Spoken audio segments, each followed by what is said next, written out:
I never thought silence could be weaponized until it stole my kids, my house, and even my right to speak. When Amanda and I first met, I was the guy who fixed broken systems, corporate ones, legal ones. I wasn't flashy, but I was dependable, like the code that never crashes, the locks that never fail. She used to say I was her anchor. But anchors, it turns out, become inconvenient when someone wants to drift. At first, it was subtle, a few missed dinners, a vague work trip that didn't align with any real conference, a change in her voice when she answered calls in the next room. I chalked it up to stress. Hers, mine, the kids. We had 2 daughters. One was just old enough to start noticing when things didn't feel right. Then came the accusations. She flipped the script, claimed I was controlling, said I didn't listen, that I was emotionally distant. She filed for divorce so fast my ears were still ringing from the last time she'd called me her rock. And she was smart, clever with documentation, meticulous in narrative. Her lawyer painted me as an emotionally unstable workaholic. They used my own systems, texts, emails, even parental scheduling apps to make it look like I was absent, cold, disinterested. I was shocked at how easily truth bent under pressure. The court gave her temporary custody, the house, and even limited my visitation, all while I sat there, silenced by strategy. But here's the thing about systems. If you've built enough of them, you know where every bypass, every log, every timestamp lives. And if you've been underestimated long enough, well, eventually you stop playing defense. You start rewriting the whole damn system. The day Amanda filed for divorce, she also filed a temporary restraining order. There had been no incident, no violence, just allegations, vague enough to raise concern, specific enough to sway a cautious judge. She'd timed everything perfectly on a Friday afternoon before a holiday weekend. By Monday, she had the house, the girls, and an interim hearing already scheduled. My lawyer, Brian, was calm. Too calm. "She's playing chess," he said. "And most men don't even know they're on the board until checkmate." I wasn't most men. I spent the weekend pulling every communication log from our shared devices, every metadata timestamp from our cloud backups. Amanda thought she'd locked me out, but I'd built the backup redundancy system for our digital storage when we moved into the house. Photos, location data, notes she left in shared calendars. They painted a different picture than her affidavit. Still, in court, narrative ruled. Her voice cracked in just the right places. Her lawyer spoke like a preacher at a funeral, somber, righteous, indignant. Mine simply laid out timelines. Data, cold, hard logic. It didn't land. Emotion be evidence that day. The judge ruled in the interest of the children's stability, granting Amanda primary custody and possession of the marital home temporarily. I moved into a corporate apartment and turned my living room into a war room. Not a war of rage, a war of record. I wasn't just going to win, I was going to expose the architecture of her lie and dismantle it one line of code at a time. Amanda's strength had always been in performance.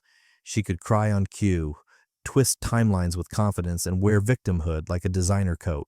But systems don't care about tears. Logs don't lie. The first crack in her narrative came from a grocery receipt. Timestamps don't match feelings. She said she was home with the kids on a night I was missing and unresponsive, but the store receipt showed her buying wine and snacks at 9:42 p.m., a store 18 miles from home. GPS from her phone, same area, doorbell cam, caught her leaving the house in heels. I didn't bring it up in court, not yet. I was collecting, not confronting. Meanwhile, I played the part of the cooperative ex-husband. I showed up on time, never raised my voice, smiled at her lawyer during hearings. Judges love a man who seems calm in the face of adversity, but I wasn't calm. I was calculating. I requested co-parenting app logs. She had added notes implying I was forgetful, even negligent, but she forgot I could retrieve the edit history. Every accusation was a post-edit, every complaint an afterthought inserted days later. Then came the nanny. Amanda had hired a part-time sitter for the weekends, a college student named Lily. I requested her as a witness, not to testify, but to depose. Amanda objected. That raised a flag, a big one. Brian leaned in. She's hiding something. Lily's deposition was revealing. She'd only met the kids twice. Amanda paid her to be on call, but rarely asked her to actually show up. Odd for someone who claimed to need childcare support every weekend. We subpoenaed her bank records. Payments to the nanny were regular, but Lily's Venmo receipts showed something else. Half the funds were forwarded to a man named Ryan.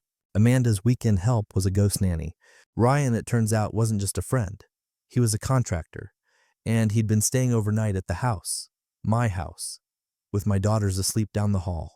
The pieces were coming together, but I couldn't move yet. One wrong accusation and I'd look vindictive. Strategic silence was still my weapon. But silence doesn't mean surrender. I documented everything, timestamps, screenshots, logs, messages. I created a timeline, not just of events, but of patterns. Amanda's manipulations weren't random. They were systematic. She used legal mechanisms as emotional weapons. It wasn't just about custody, it was about erasure. She wanted me gone, not just from the house, but from the story, from our daughter's memories as she'd already started changing the narrative. When I picked up the girls, they asked why I left. Not why mom kicked you out, not why you're living somewhere else. Why did you leave us, Daddy? That was the moment I knew. This wasn't a divorce, it was a reconstruction. And I was being written out of my own life. But I still had the blueprint. The thing about blueprints is they're not just drawings, they're records, every beam, every wire, every hidden chamber. And I had built this house, our systems, our family calendar, the very digital life she was now trying to weaponize against me. I didn't need to scream to be heard, I just needed the court to see. So I built a case like I built code, modular, testable, undeniable. Each module had a name: financial inconsistencies, childcare deception, character defamation, custody manipulation, third-party interference. For each, I created folders, physical and digital, color-coded, time-stamped, verified. I even reconstructed entire weekends using phone metadata, Uber receipts, Nest thermostat logs. If Amanda claimed she was home with the girls, I could prove the house was empty. Temperature dropped at night, no motion sensors triggered, silence, absence, proof. Brian reviewed the war room I'd built. "This is brutal," he said, almost afraid. "It's not revenge," I told him. "It's restoration." We filed a motion for evidentiary review. It wasn't a full trial yet, but it opened a door, and Amanda's team, they panicked. Suddenly, her lawyer asked for mediation, a less combative solution. Translation: they saw the fire coming. I declined. Let the truth speak in a courtroom under oath. That's when Amanda changed tactics. She accused me of harassment, said I was stalking her digital life, that I was manipulating data, even hinted that I'd hacked her phone. I smiled just barely in the courtroom because her panic made her sloppy. She submitted screenshots, altered ones, messages cut off, timestamps cropped. I presented the originals backed by metadata logs, hash values, and cloud backup certifications. The judge's eyebrows rose. Amanda's face flushed. It wasn't a knockout punch, but it was the first fracture in her credibility. More importantly, the judge granted a formal review of custody and assets. Everything was now on the table again, including the house, including my daughter's time. And finally, my voice. That night, I sat alone in my apartment looking at a photo of my girls. I wasn't trying to take them from Amanda. I just wanted the right to be their father again, fully, without shame, without someone rewriting who I was. This wasn't just a divorce anymore. It was a trial of truth. And truth, like any well-built system, leaves a trace. The formal review gave me something I hadn't had since Amanda left: standing. Before, I was just reacting, playing defense in a game I didn't start. Now, I had motion and momentum.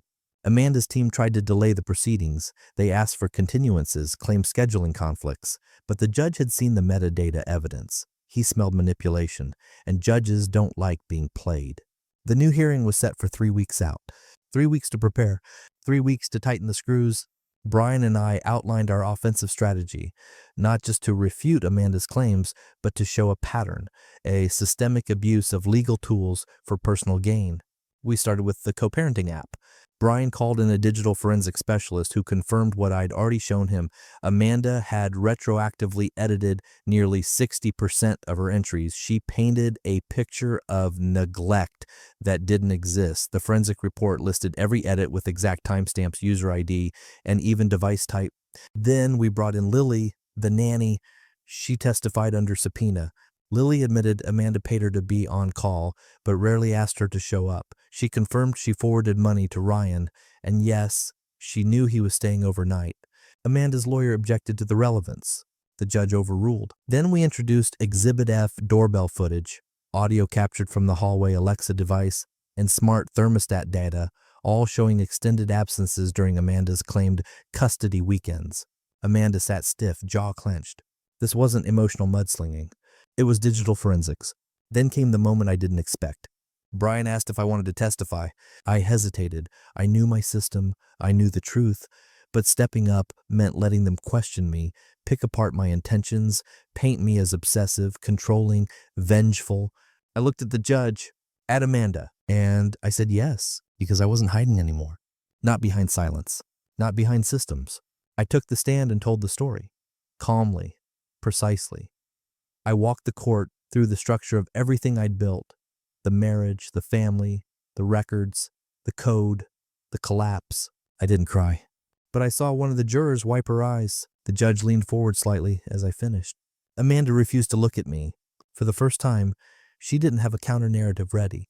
Because I hadn't attacked her, I just removed the lie. And in that silence, finally, my voice was the loudest thing in the room. The court recessed early that day. Amanda left quickly, her lawyer trailing behind with a stack of papers he hadn't expected to defend.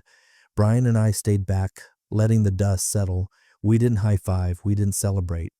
That's not how you treat moments like this. This wasn't a win. Not yet. It was a pause, and sometimes pauses speak louder than verdicts.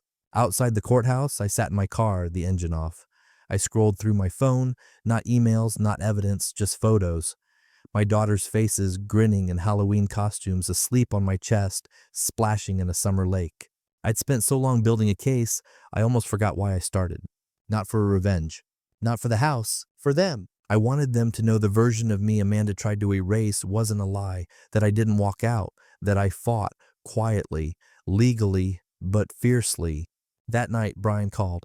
Amanda's lawyer reached out. Settlement? Kind of. They want to offer joint custody again. 50-50, no supervised visits.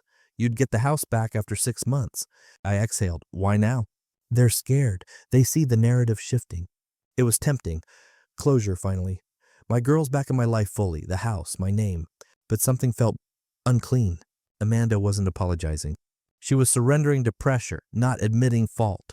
If I took the deal, she'd twist the story again. She forgave me, she'd say. She gave me back the house.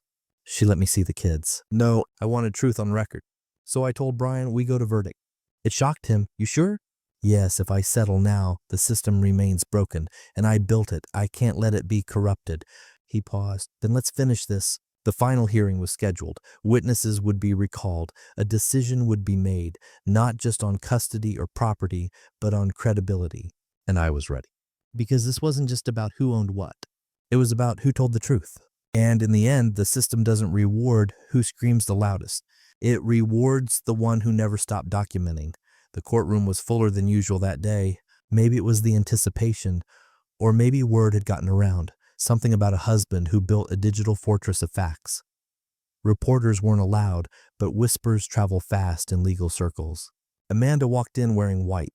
Symbolism, I suppose. I didn't wear a symbol. I wore clarity. Brian opened with a simple slide, a timeline. No drama, no accusation, just facts, emails, edits, movement logs. He connected every lie to a date, every claim to a contradiction. Amanda's attorney objected repeatedly. The judge shut him down. And then, our final witness, my older daughter's school counselor. A soft-spoken woman in glasses, she testified about the session she'd had with my daughter, how the child felt confused, afraid to say the wrong thing, and like daddy disappeared, even though she didn't know why. Then she said something that cracked the room. She asked me, is my dad bad because mom says he is, or is he just gone because of a mistake? Silence. Brian let it hang. Then he said, Your Honor, this is not about vengeance. It's about restoring identity for a father and for his daughters. Amanda's lawyer asked for a recess. Denied. The judge spoke slowly, deliberately. He referenced the metadata, the forgery of evidence, the manipulation of parenting tools. He didn't mince words. Amanda had weaponized the system. Custody was granted in my favor, primary. Visitation was structured for Amanda, with oversight. The house title reverted to me. My name was cleared of all claims. And finally, Amanda was ordered to publicly retract her prior defamatory statements on record. I didn't smile. Not in court. But inside, something unknotted. Later, Amanda approached me in the hallway. You think you won? I looked at her, not cruelly, not triumphantly, No, I said, I think I rebuilt what you tried to erase. She scoffed, turned, walked away, and for the first time, I didn't follow, didn't flinch, didn't feel hollow, because I didn't need her to see me anymore. I needed my daughters to, and soon they would. It wasn't over just because the gavel came down. Paperwork still needed processing, supervised visitations had to be scheduled, the girls had to be gently reintroduced to a new rhythm of life, one that didn't include whispered lies or daily edits to reality. But the tone had shifted. For the first time in years, I wasn't reacting, I was leading. The girls' first weekend back at the house was quiet, awkward at first. My youngest clung to her stuffed turtle, unsure if this was a dream or another temporary thing that would vanish with Monday. So I didn't push, I just listened. They asked questions in roundabout ways. Do you still have your coffee mug from before? Why is mommy's picture not here anymore? I answered simply, no anger, no edits.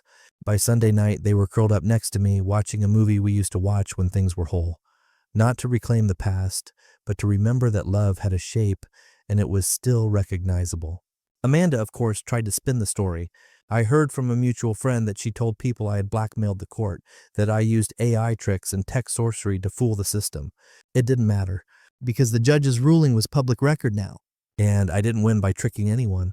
I won by being the only one who never changed his story. 2 weeks later, a journalist reached out.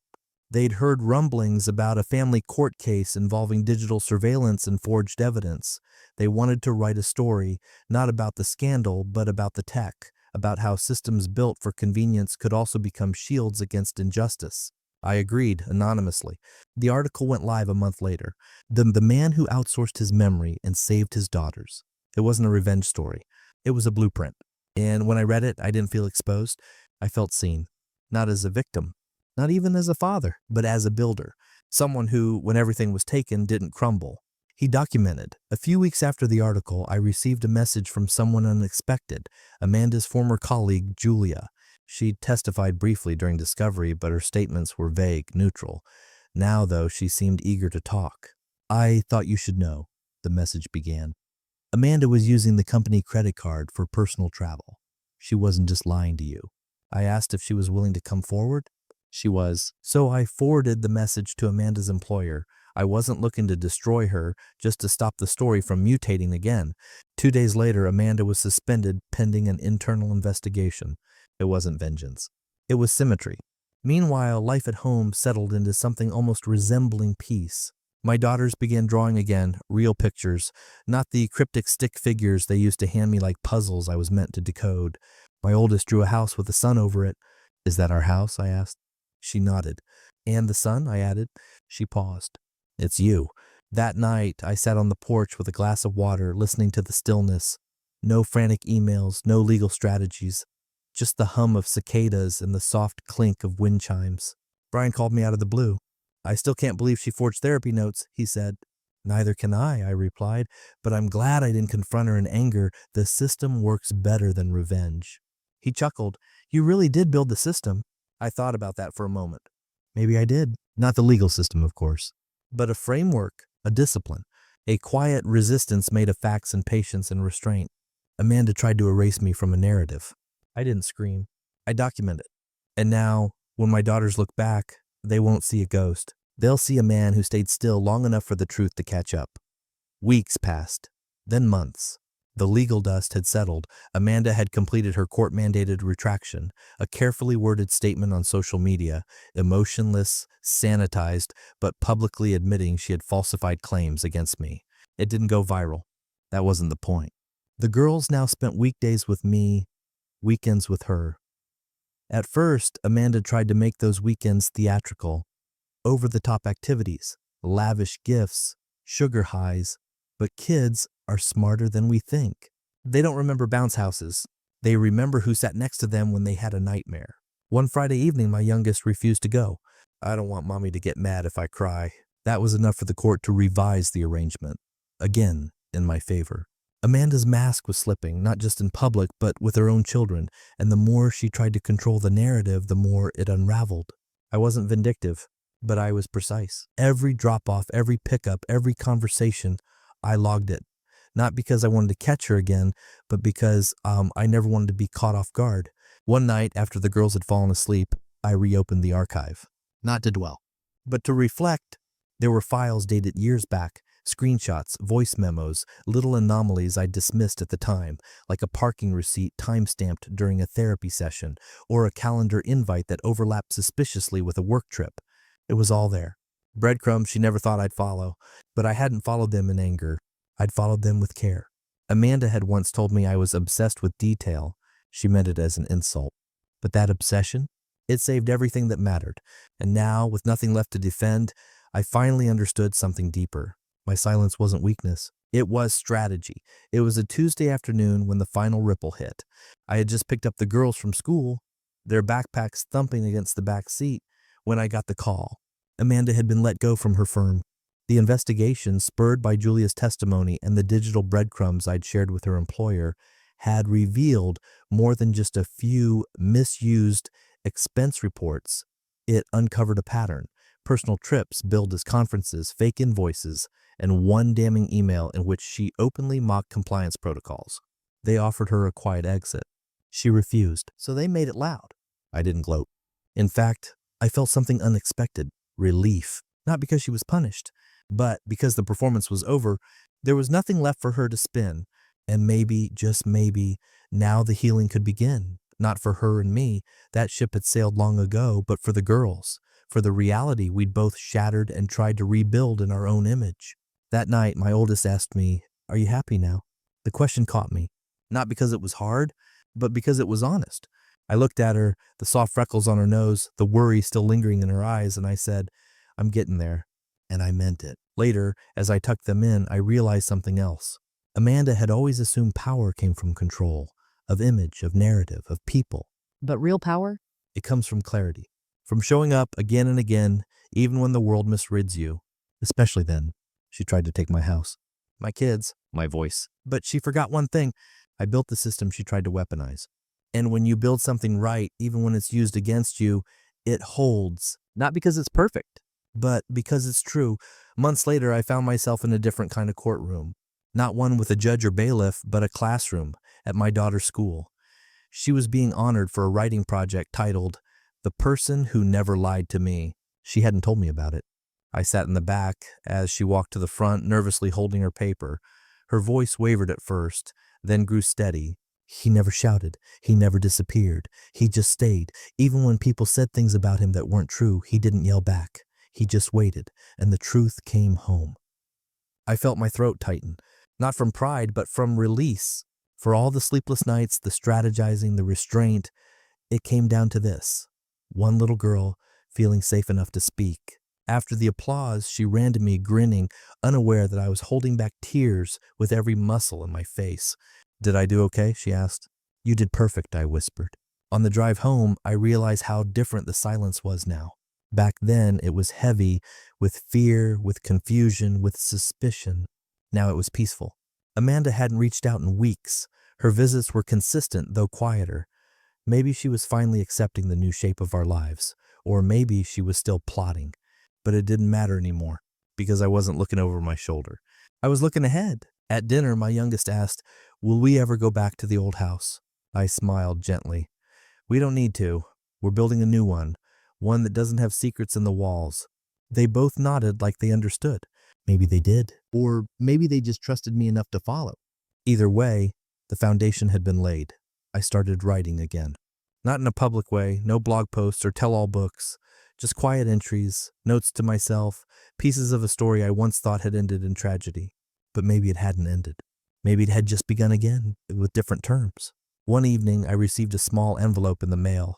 No return address. Inside was a single note, handwritten. I didn't know who I was without the story I made up. "I'm sorry." It wasn't signed, but I didn't need a signature. I folded it carefully, placed it in the same folder as the court documents, the statements, the evidence. Not out of anger, but because closure, true closure, isn't about forgiveness or forgetting. It's about acknowledgement. It's about naming what happened and moving forward anyway. That weekend, we planted a tree in the front yard. The girls chose it, a maple. "It's going to turn red and orange in the fall," they said. I smiled. "Like fire," I replied, and I meant it as a blessing. From the ashes of a life scorched by betrayal and lies, something new was growing, slowly, quietly, with roots deep enough to weather any storm. Amanda's name would still show up in legal paperwork, in shared calendars, in childhood memories. But her shadow no longer dictated the shape of our days. I built the system. I navigated the traps. But more than that, I became someone my daughters could look at and say, he never broke. Not because I was invincible, but because I chose not to disappear. And in a world full of noise, of accusation, of shallow victories, that choice, that presence, was the loudest truth of all. The first autumn leaf hit the ground on a Thursday. I remember it not because it was dramatic, but because it felt symbolic. That day, I received a call from Julia, not about Amanda, about a job. There's a position opening up, she said. Director of Ethics and Compliance, remote, flexible hours, thought of you. I laughed, genuinely for the first time in what felt like years. You think someone with my history would be hired for a role like that? I think someone with your history is exactly who should be. It took me a week to decide, not because I doubted my qualifications, but because it marked a real turning point. To go from nearly losing my identity to being trusted with protecting truth, that was full circle. On my first day, I wore the same suit Amanda once mocked me for, said it made me look like an old accountant. Funny how the things people ridicule are often the things that ground you. That afternoon, I picked up the girls from school. As we walked to the car, my oldest said, "You look like someone important today." I looked down at her. "I feel like someone honest today." That night, I watched the maple tree sway in the wind, its colors shifting under the porch light.